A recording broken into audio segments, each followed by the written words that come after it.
Acknowledge me.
Ladies and gentlemen, welcome to the House at Hammer, built by the nation for the nation. Welcome to Raider Nation News today.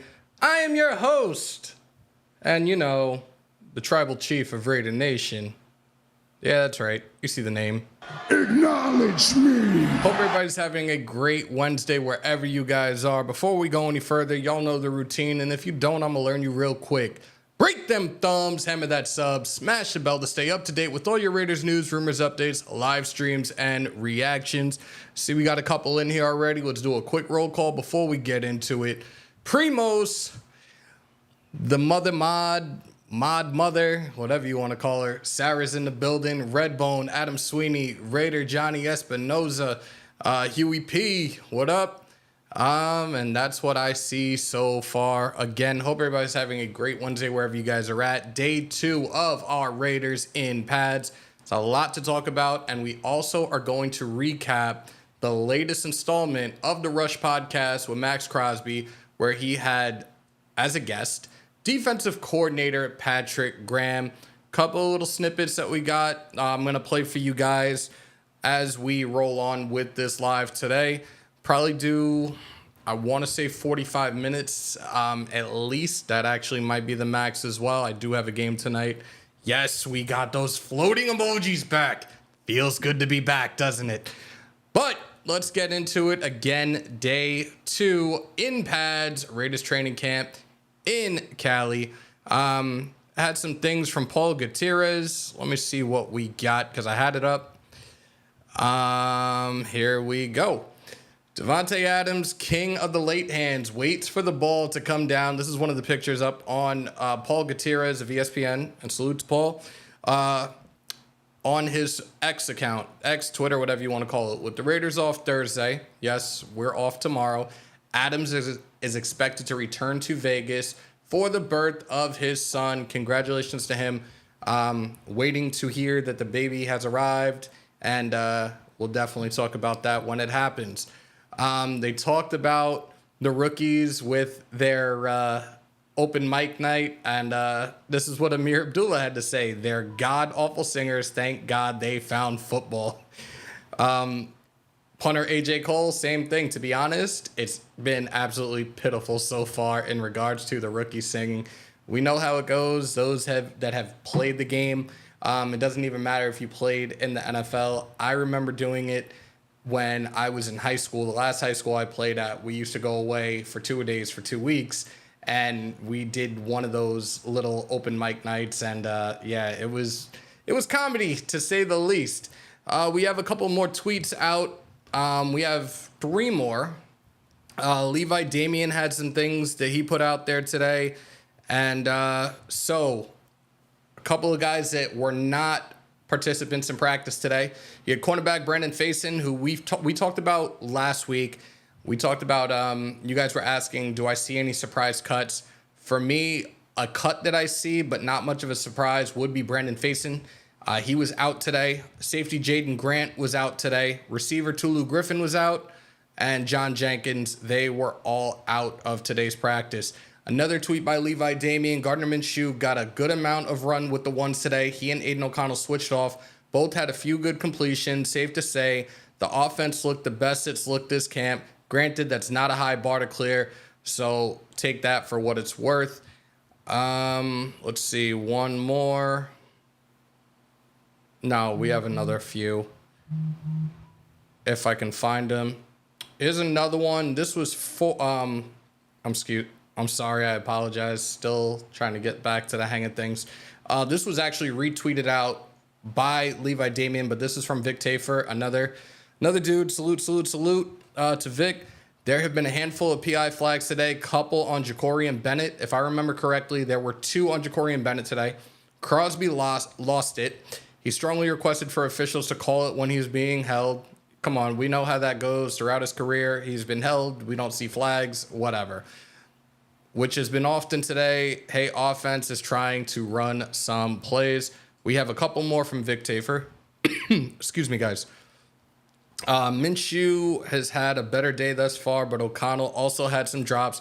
Tucker continues to have a rough camp. Bowers continues to look like a real deal. And it'll be interesting to see how many carries he gets this season. How many carries? Now, we heard the presser yesterday, talked about having no fullback on the team, and we've talked about the fullback position kind of being extinct at this point, but they have a room full of tight ends. Guys like Brock. You can plug and play. Again, this guy is a Swiss Army knife. You can put him in the slot. You can put him on the line. You could even put him in the backfield as a fullback, maybe even a halfback. We shall see. Somebody asked Vic Tafer a question. Think Tucker, and this is Trey Tucker we're talking about, could get knocked down the depth chart with the continued drops. Vic Tafer's response was, nah, there's a big gap behind him on the depth chart right now. The Raiders do have a very deep depth chart as it pertains to the wide receiver position. That being said, it was done to have more legs, more fresh legs so the vets don't get worn out. And that was a quote from Antonio Pierce in his recent press conference earlier this week. So Tucker, I've already looked at it as it pertains to the depth chart, slated to be the number 3 receiver for us. It's early in camp. Yes, day 2 in pads. He'll get it together. There's no knocks here on that one.